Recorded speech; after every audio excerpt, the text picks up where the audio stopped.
السلام علیکم ورحمۃ اللہ وبرکاتہ۔ خلاصۃ القرآن میں آج انشاءاللہ ہم چوتھے سپارے کا خلاصہ پڑھیں گے۔ مختصر خلاصہ، چوتھا پارہ لن تنالو۔ اس پارے میں مجموعی طور پر دو حصے ہیں۔ پہلے حصے میں بقیہ سورہ آل عمران اور دوسرے حصے میں سورۃ النساء کا ابتدائی حصہ۔ دو حصے، پہلا سورہ آل عمران کا بقیہ حصہ اور دوسرے حصے میں ابتدائی سورۃ النساء کا شروع کا حصہ۔ ما بقیہ جو سورہ آل عمران کا حصہ ہے اس میں اللہ رب العزت نے بنیادی طور پر 5 باتیں ذکر کی ہیں۔ نمبر 1، خانہ کعبہ کے فضائل۔ نمبر 2، آپسی جوڑ، باہمی جوڑ۔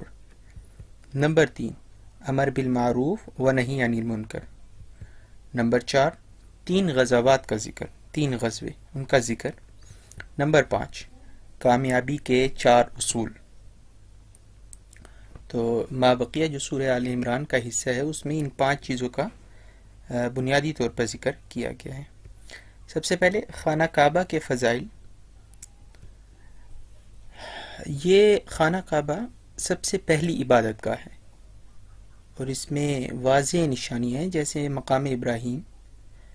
اللہ رب العزت کی طرف سے حکم ہے کہ جو حرم میں داخل ہو جائے اسے امن حاصل ہو جاتا ہے۔ اسی طرح دوسرے نمبر پہ باہمی جوڑ، آپسی جوڑ، ایک دوسرے کے ساتھ تعلقات۔ اللہ رب العزت اس چوتھے سپارے میں فرماتے ہیں اللہ کی رسی کو مضبوطی سے تھام، وَاعْتَصِمُوا بِحَبْلِ اللَّهِ جَمِيعًا۔ اللہ کی رسی کو مضبوطی سے تھام لو۔ جب اللہ کی رسی کو مضبوطی سے تھام لوگے تو آپس میں اتفاق پیدا ہو جائے گا۔ آگے امر بالمعروف اور نہی عن المنکر۔ اللہ رب العزت نے اس امت کو بہترین امت کہا ہے کہ یہ لوگوں کی نفع رسانی کے لیے، فائدے کے لیے نکالی گئی ہے۔ بھلائی کا حکم کرتے ہیں، برائی سے روکتے ہیں اور اللہ پر ایمان رکھتی ہے یہ امت۔ امر بالمعروف و نہی عن المنکر۔ اس کے بعد اللہ رب العزت نے اس سورت کے آخر میں، سورہ آل عمران کے آخر میں 3 غزوات کا ذکر کیا ہے۔ غزوہ بدر، غزوہ احد، نمبر 3 غزوہ حمراء الاسد۔ غزوہ بدر مشہور ہے، اسی طرح غزوہ احد بھی مشہور ہے۔ غزوہ حمراء الاسد ہوا یہ کہ نبی علیہ الصلوۃ والسلام جب غزوہ احد سے باہر واپس آئے مدینہ کی طرف تو شیطان نے کفار مکہ کو بہکایا کہ ابھی بڑے سردار مسلمانوں کے رہتے ہیں تو لہٰذا واپس جاؤ، ابھی وہ زخمی حالت میں ہیں، انہیں جا کے شہید کر دو۔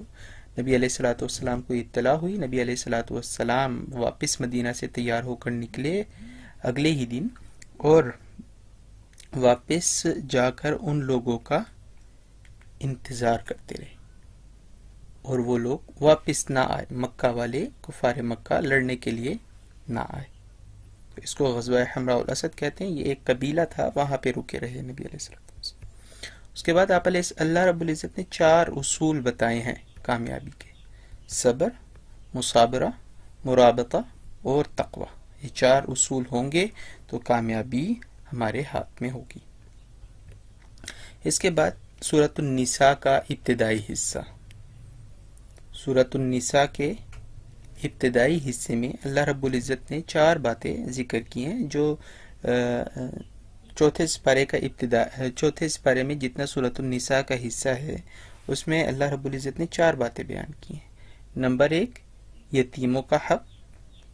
نمبر 2، تعداد ازواج، کتنی شادیاں کی جا سکتی ہیں، ایک مرد کتنی شادیاں کر سکتا ہے۔ نمبر 3، میراث۔ اور نمبر 4، محرم عورتیں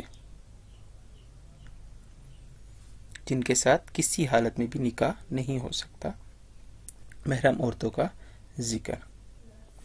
اب سب سے پہلے جو اللہ رب العزت نے یہاں پر ذکر کیا ہے وہ ہے یتیموں کا حق۔ اللہ تعالیٰ نے قرآن مجید میں واضح طور پر فرما دیا کہ یتیموں کو ان کا مال دے دو، ان کا مال ان کے حوالے کر دیا جائے۔ جب وہ عاقل البالغ ہو جائیں تو ان کا مال ان کے حوالے کر دیا جائے، ان کے مال کو خلط ملط نہ کیا جائے، اپنے مال میں نہ ملا کر کھا لیا جائے، بلکہ ان کا مال ان کے حوالے کر دیا جائے۔ اس کے بعد تعداد ازواج، ایک مرد بیک وقت ایک وقت میں 4 نکاح کر سکتا ہے، لیکن ایک بہت بڑی شرط جو فوراً اللہ رب العزت نے ساتھ لگائی ہے، اور وہ ہے ادائیگی حقوق۔ اگر حقوق کی ادائیگی کر سکتا ہے تو 4 نکاح کر سکتا ہے، ورنہ ایک ہی۔ مثنی و ثلاث و رباع فإن خفتم اللہ تعدلوا فواحدۃ، اگر حق کی ادائیگی سے ڈرتا ہو تو فواحدۃ، پس ایک کرے بھی۔ اس کے بعد اللہ رب العزت نے میراث کا حکم، میراث کے احکامات ذکر کیے ہیں، ماں باپ کی میراث کے احکامات، اولاد کی میراث کے احکامات، بیوی کی میراث کے احکامات، اور کلالہ، ایسا شخص جو فوت ہو جائے اور اس کی نہ تو اولاد ہو، نہ بیوی بچے ہوں، نہ ہی ماں باپ ہوں، تو اس کی میراث کے احکامات اللہ رب العزت نے ان سب کے احکامات واضح بیان کر دیے، لیکن ان کو میراث اس وقت ملے گی جب پہلے وصیت ادا کر دی جائے، وصیت ادا کر دی جائے، اس کے بعد ان کو میراث دی جائے۔ اس کے بعد محرم عورتیں جن کے ساتھ نکاح جائز نہیں ہے، اپنی سگی بیٹیوں کے ساتھ نکاح جائز نہیں ہے، سگی ماں، بہنیں، اپنی بہنوں کے ساتھ نکاح جائز نہیں ہے، ماں شریک بہن ہو، باپ شریک بہن ہو، یا ماں باپ شریک بہن ہو، جائز نہیں ہے۔ اسی طرح پھوپھیوں کے ساتھ، اسی طرح خالائیں، خالہ کے ساتھ نکاح جائز نہیں ہے، عمر میں بے شک وہ چھوٹی ہوں یا بڑی ہوں۔ اسی طرح بھتیجیاں، بھائی کی بیٹیاں، ان سے نکاح جائز نہیں ہے، بھانجیاں، بہن کی بیٹیاں۔ اسی طرح رضائی مائیں، ایسی ماں جو سگی نہ ہو لیکن اس کا دودھ پیا ہو، تو اس سے بھی نکاح جائز نہیں ہے۔